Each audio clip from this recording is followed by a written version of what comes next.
Hello and welcome to the Royal International Air Tattoo RAF Fairford in Gloucester. First staged in 1971, RIAT has grown from 100 aircraft in the first year to a record-breaking 535 in 2003. Unfortunately, defence cuts, operational commitments and sequestration in the United States have curtailed the event to the extent where this year there will be approximately 160 aircraft taking part. As with every other RIAT, this year's event will be dominated by a theme, this year's theme being Sky Guardian.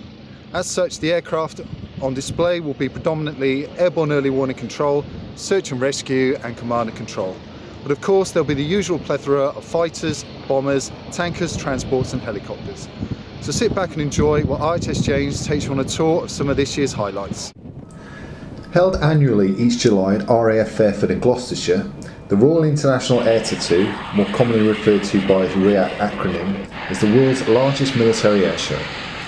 While Farnborough and Paris are trade show events, during which industry gets to show off its latest wares, RIAT is an air show in the true sense of the word, featuring as it does an 8-hour-a-day flying display and a static lineup that takes in both modern and historical aviation from all over the world. Countries contributing aircraft to this year's event include Brazil, Canada, Colombia, Jordan and Oman, as well as most of the major European players. While the UK will once again be providing the lion's share of this year's participants, RIAT is after all staged by the Royal Air Force Charitable Trust Enterprises.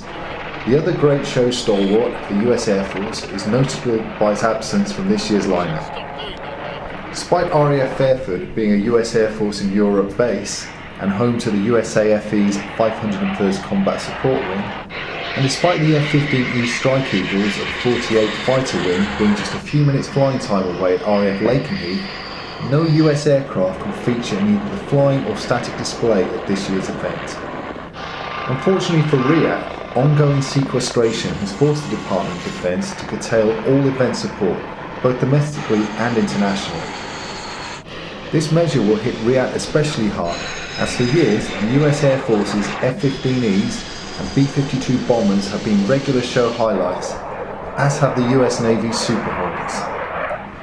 Even so, with a strong international lineup in place from the rest of the world, show organisers will be confident that this year they can ride out what should hopefully be a temporary leave of absence from the US and look forward to welcoming them back in 2014.